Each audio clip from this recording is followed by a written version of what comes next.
Si pula. Alah hai. Penat kau cakap bahasa Korea. Is your name Ayana Hamidah? No. Oh, Ayana ni. Ni ada si.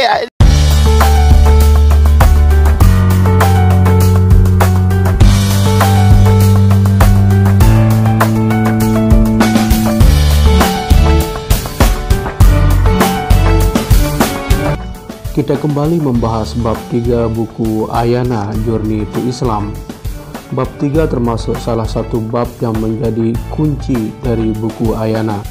Bab 3 ini adalah inti dari buku Ayana karena dia menceritakan bagaimana dia mau masuk Islam dan menyatakan syahadat. 7 years old. Yeah, 7 years old because my grandfather was someone who is related with politics and military.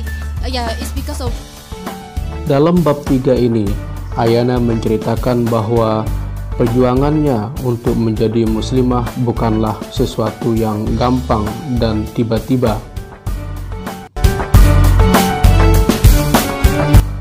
Tetapi semua itu dijalani dalam waktu yang panjang dan pemikiran yang matang. Lalu bagaimanakah Ayana masuk Islam dan melakukan syahadat? Itulah pertanyaan yang sering dikemukakan oleh berbagai masyarakat atau berbagai kalangan kepada Ayana. Ayana menceritakan bahwa ketika dia baru bangun di suatu pagi, kemudian dia mendapat bisikan untuk memeluk agama Islam. Ayana seringkali pergi ke masjid, yaitu di Masjid Central Seoul, yaitu masjid di pusat Korea Selatan. Di masjid inilah Ayana kemudian mengucapkan 2 kalimat syahadat dan menyatakan diri sebagai muslimah. Ayana dibimbing oleh seorang imam di masjid tersebut untuk mengucapkan 2 kalimat syahadat dan disaksikan oleh beberapa temannya dari kalangan muslimah baik dari Korea maupun dari berbagai negara yang sedang belajar di Korea pada waktu itu.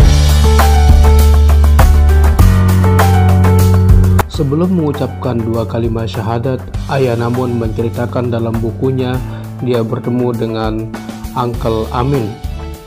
Inilah foto dirinya dengan Uncle Amin.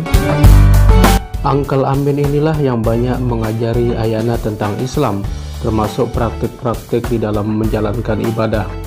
Meskipun kata Ayana, ketika mereka sering bertemu tetapi tidak banyak membahas agama. Namun Ayana mengungkapkan dalam bukunya dia bisa bercerita tentang dirinya, sekolahnya dan juga keluarganya kepada Uncle Amin. Tentunya Ayana dan Uncle Amin memiliki hubungan yang cukup dekat sebagai teman atau sahabat. Sayang sekali ketika Ayana mengucapkan 2 kalimat syahadat pada bulan April tanggal 12 tahun 2012. Uncle Amin tidak ada di tempat atau tidak hadir pada acara tersebut. Lalu bagaimana prosesnya Ayana mengucapkan 2 kalimat syahadat? Ayana mengontak teman-temannya yang ada di Masjid Central Seoul tersebut dan menyatakan bahwa keinginannya untuk mengucapkan 2 kalimat syahadat. Ayana pun kemudian disiapkan acaranya oleh teman-temannya dan juga oleh imam yang membimbingnya. Ayana mengungkapkan isi hatinya yang sangat galau pada waktu itu. Dia masih ragu apakah keputusannya ini benar atau tidak. Namun arahan imam yang terus bertanya apakah Ayana siap untuk menjadi seorang muslimah, karena ketika menjadi muslimah tentu semua akan berubah. Ayana pun menjawab bahwa dirinya sudah siap dengan segala risikonya. Tentu menjadi muslim di Korea Selatan sebagai kelompok minoritas, apalagi di keluarga hanya dirinya yang menjadi muslim pada waktu itu, adalah sesuatu yang tidak gampang. Inilah Masjid Central Mosque yang ada di Seoul, tempat Ayana mengucapkan 2 kalimat syahadat. Jadi masjid ini terletak di Jalan Usadan, distrik Yongsan di Seoul. Masjid ini sendiri didirikan pada tahun 1974 dan digunakan pada tahun 1976 atas donasi pemerintah Korea Selatan dan juga Arab Saudi serta beberapa donasi masyarakat muslim lainnya. Entah kebetulan atau tidak bahwa masuknya Ayana sebagai mu'allaf atau sebagai muslimah yaitu pada musim semi. Dalam bukunya, Ayana menceritakan bahwa musim semi adalah musim dimulainya segala sesuatu yang baru, termasuk mulai mekarnya bunga yang ada di Korea Selatan. Ayana kemudian mengkiaskan bahwa musim semi menjadi musim yang sangat bahagia pada dirinya karena menemukan Islam dan menjadi sejarah menjadi seorang mu'allaf. Ayana kemudian mulai kehidupan barunya sebagai muslimah, termasuk menjalankan puasa di bulan Ramadan. Ayana sendiri menyatakan bahwa dia tidak begitu paham dengan cara berpuasa dan pada puasa pertama sangat sulit bagi dirinya untuk bertahan. Ada yang menarik dari cerita Ayana bahwa teman-temannya di sekolah selalu menawarkan makanan kepada Ayana. Ayana pun kadang-kadang tidak tahan karena tidak bisa tidak minum ataupun makan. Ayana dengan lugunya dalam buku tersebut menyatakan bahwa dia pun membatalkan puasanya ketika dia tidak tahan dan menggantinya dengan puasa di hari yang lain. Selama 1 tahun, Ayana belum menceritakan tentang keputusannya menjadi muslimah kepada orang tuanya. Ketika menginjak di akhir masa sekolahnya, Ayana pun kemudian menceritakan keputusannya kepada ibu dan bapaknya. Ayana pertama kali menceritakan peristiwa yang besar bagi dirinya menjadi mu'allaf kepada ibunya. Ibunya pada waktu itu tidak begitu paham bagaimana Islam. Ibunya tidak begitu paham bagaimana proses menjadi seorang muslimah. Dia hanya berpikir Ayana sering ke masjid karena ketertarikannya sebagai seorang akademisi. Ibunya pun tidak begitu setuju dengan keputusan Ayana. Sedangkan bapak Ayana yang seringkali keluar negeri untuk urusan bisnis, tidak begitu banyak waktu bagi Ayana bercerita. Akhirnya Ayana pun menemukan waktu yang tepat untuk bercerita kepada bapaknya ketika mereka berdua makan di sebuah restoran.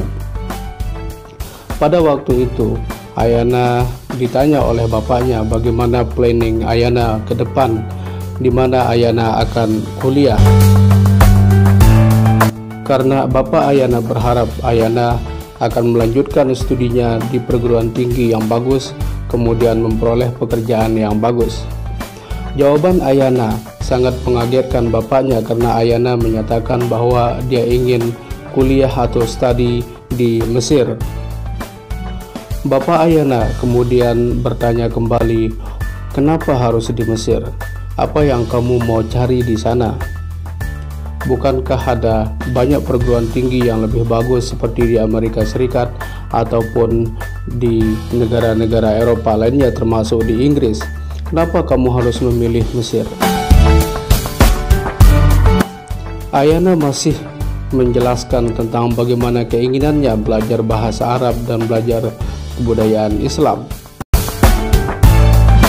Pertanyaan bapak Ayana, "Kenapa harus di Mesir?" yang kemudian membuat Ayah menjawab, "Karena saya adalah Muslim." Seperti dihantam halilintar, bapak Ayana begitu kaget mendengar jawaban anaknya bahwa dia seorang muslimah. Dia kemudian bertanya, "Kamu kapan masuk Islam?" Ayana menjawab, "Saya sudah menjadi muslim 1 tahun yang lalu." "Kenapa kamu tidak memberitahu ayah?" Ayana pun tidak mau berdebat dengan ayahnya dan tidak mau mengecewakan ayahnya lebih jauh. Akan tetapi ayahnya menyatakan bahwa Apakah kamu belajar di Mesir hanya karena agama kamu, bukan karena cita-cita kamu? Kamu tahu bahwa kita semua ateis.